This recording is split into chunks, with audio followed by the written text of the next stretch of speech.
आप लोग जान चुके होंगे या नहीं जानते तो बता दें कि भारत और इंग्लैंड के बीच खेले गए चौथे टी20 मुकाबले में क्रिकेट फैंस को एक बार फिर रोमांच से भरपूर मुकाबला देखने को मिला।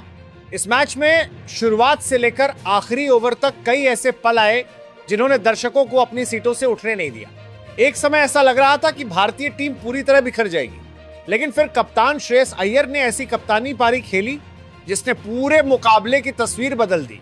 आइए जानते हैं इस मैच की पूरी कहानी।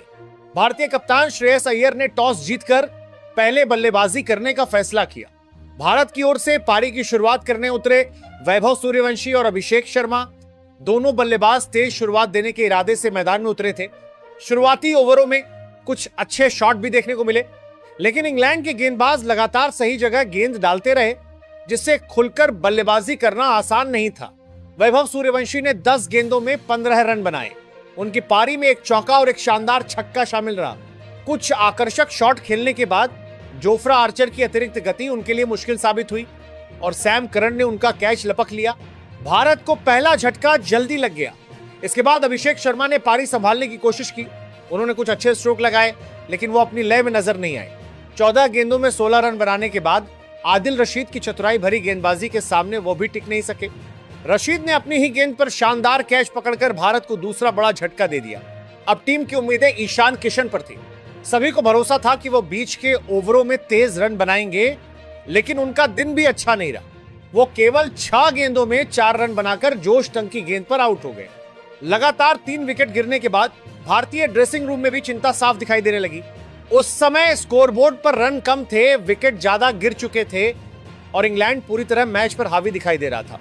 ऐसा लग रहा था कि भारत 140 रन तक भी मुश्किल से पहुंच पाएगा, लेकिन यहीं से कप्तान श्रेयस अय्यर ने जिम्मेदारी अपने हाथों में ली। उन्होंने जल्दबाजी नहीं दिखाई।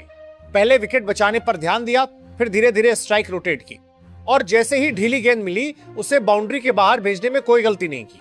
श्रेयस अय्यर की बल्लेबाजी में आत्मविश्वास भी था, धैर्य भी था और परिस्थिति के अनुसार खेलने की समझ भी साफ दिखाई दे रही थी। उन्होंने इंग्लैंड के गेंदबाजों को किसी एक योजना पर टिकने का मौका नहीं दिया। कभी चौका तो कभी लंबा छक्का और बीच बीच में शानदार रनिंग के दम पर उन्होंने भारत की पारी को दोबारा पटरी पर ला दिया। दूसरे छोर पर शिवम दुबे ने भी कप्तान का बेहतरीन साथ निभाया। उन्होंने 23 गेंदों में 22 महत्वपूर्ण रन बनाए। भले ही उनकी पारी बहुत बड़ी नहीं रही, लेकिन उस समय हर रन भारत के लिए बेहद कीमती था। दोनों बल्लेबाजों के बीच हुई साझेदारी ने इंग्लैंड के गेंदबाजों का दबाव काफी हद तक कम कर दिया और भारतीय टीम को संभलने का मौका मिला। हालांकि शिवम दुबे अपनी पारी को लंबा नहीं खींच सके और विल जैक्स का शिकार बन गए। इसके बाद तिलक वर्मा मैदान पर आए। उन्होंने आते ही तेज रन बनाने की कोशिश की और 8 गेंदों में 11 रन बनाए, जिसमें एक शानदार छक्का भी शामिल था। लेकिन बड़े शॉट की कोशिश में वो भी अपना विकेट गंवा बैठे। अब सारी जिम्मेदारी एक बार फिर श्रेयस अय्यर के कंधों पर आ गई थी। उन्होंने आखिरी ओवरों में शानदार समझदारी दिखाई, स्ट्राइक अपने पास रखी, गैप में रन निकाले और मौका मिलते ही बड़े शॉट लगाकर भारत के स्कोर को लगातार आगे बढ़ाया। श्रेयस अय्यर ने केवल 49 गेंदों में नाबाद 80 रन बनाए। उनकी इस यादगार पारी में 4 चौके और 5 शानदार छक्के शामिल रहे। यह सिर्फ एक अर्धशतक नहीं था, बल्कि दबाव में खेली गई ऐसी कप्तानी पारी थी जिसने टीम इंडिया को मुश्किल हालात से बाहर निकाल दिया। 20 ओवर पूरे होने पर भारत ने 7 विकेट के नुकसान पर 158 रन बनाए। शुरुआत को देखते हुए यह स्कोर काफी सम्मानजनक माना जाएगा। अब मुकाबले का पूरा भार भारतीय गेंदबाजों पर था, जिन्हें इस लक्ष्य का बचाव करने के लिए शुरुआती विकेट निकालने की जरूरत थी। अगर इंग्लैंड की गेंदबाजी की बात करें तो जोफ्रा आर्चर सबसे सफल गेंदबाज रहे। उन्होंने 4 ओवर में सिर्फ 20 रन देकर 2 महत्वपूर्ण विकेट हासिल किए। जोश टंग ने भी 2 विकेट लेकर भारत पर लगातार दबाव बनाए रखा।